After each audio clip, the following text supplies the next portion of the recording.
The next morning, I woke up to silence, the kind that feels heavier than noise. The mansion was too still. No staff, no Lucas, no Damon. Just me. The night before replayed in my mind like a movie I couldn't stop watching. The sound, the shock, Victor's final words echoing through the rain. Ask him about the Red Room. The Red Room. The phrase wouldn't leave my head. Damon had reacted when Victor said it, just for a second, but I saw it. That flicker of worry in his eyes. That was the truth he didn't want me to know. So I decided to find it myself. The East Wing was locked again. Damon's security was tighter now, but I'd learned the mansion's rhythm. The guards rotated every 2 hours, and Lucas's room key, the one he thought he'd hidden in his jacket, wasn't as safe as he believed. The key turned with a soft click. I slipped inside. Dust floated in the light cutting through the curtains. The room smelled faintly of smoke and old whiskey. On the far side of the wall, behind rows of ledgers, there was a hidden door, painted the exact same color as the wall. But the edges were darker, almost reddish. My pulse quickened. The door opened with a creak that made my skin crawl. Inside was a room unlike anything else in the mansion. Dark, cold, the air heavy with memory. The walls were crimson velvet panels, faded with time. A single light flickered above, illuminating an old chair in the center, and metal restraints bolted to the floor. It wasn't just a room. It was confinement. My breath caught as I moved closer. On the wall, scratched deeply into the paint, were uneven letters. Sasha was here. My name. My real name. I reached out to touch it, and the moment my fingers brushed the wall, flashes hit me like shards of broken glass. Fire, voices, a man shouting my name, and behind him, another man watching as the house burned. Damon. I stumbled back, gasping. The memories came like a flood. The fire, the smoke, the hands that carried me out. I remembered his voice whispering, "Don't look back." But I had looked back, and I'd seen him standing in the flames, eyes full of something I didn't understand back then. Guilt. A hard truth settled in my chest. I had been living in the house of the man tied to my family's destruction. I didn't know how long I sat there before the door opened behind me. "I told you never to come here." Damon's voice, low, strained. I turned slowly. He stood in the doorway, eyes shadowed, jaw tight, like he had aged 10 years overnight. "What is this place?" I asked, my voice trembling. "What happened here?" He stepped inside, the door closing behind him. "You shouldn't have seen this." "Stop saying that!"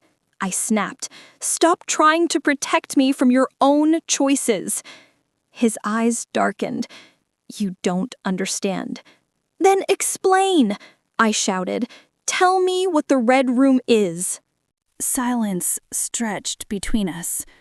Finally, he said, "This is where your father brought his enemies. It's where he made them talk.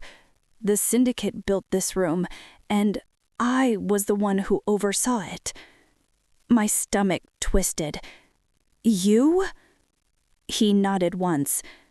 "When Nikolai refused to follow orders, the Syndicate gave the command to eliminate his entire line. I tried to stop it. I begged them to spare you. But the fire..." His voice faltered. "The fire wasn't supposed to happen." I shook my head, tears spilling. "You were part of it." "No," he whispered, "but I didn't stop it either." I stepped back, And you kept me here, in the same place where all of this happened? I kept you close, he said quietly, because I couldn't lose you again. That's not devotion, I said shakily. That's guilt. He closed his eyes. Every day, I see your mother's eyes in yours. Every night, I hear the echoes of that night. I live with it, Amira. I live with all of it. I wanted to hate him, but his voice cracked, and something inside me cracked too. You lied to me. You kept me close because you couldn't face what you did. He moved closer, expression raw. I kept you close because you are the only thing I have left. His hand brushed my cheek, gentle, trembling. The weight between us was unbearable. Then he whispered, I don't deserve forgiveness. And I knew he meant every word. The silence grew too heavy. I turned toward the door. Where will you go? He asked softly. Somewhere you can't find me. You think you can run from this? His tone lowered. You are a Volkov. This world, it's a part of you. I faced him with burning eyes. Then I'll survive it without you. And I walked out. By the time I reached the main gate, the sky had cleared. The rain had washed away the signs from the night before, leaving puddles that reflected the mansion like a broken mirror. Lucas waited beside the car, expression unreadable. Are you sure about this? He asked. I nodded. I need answers, real ones, about my parents, about the Syndicate, about Damon. He sighed and handed me a small envelope. Then take this. It's what Victor left behind. Inside was a single photograph.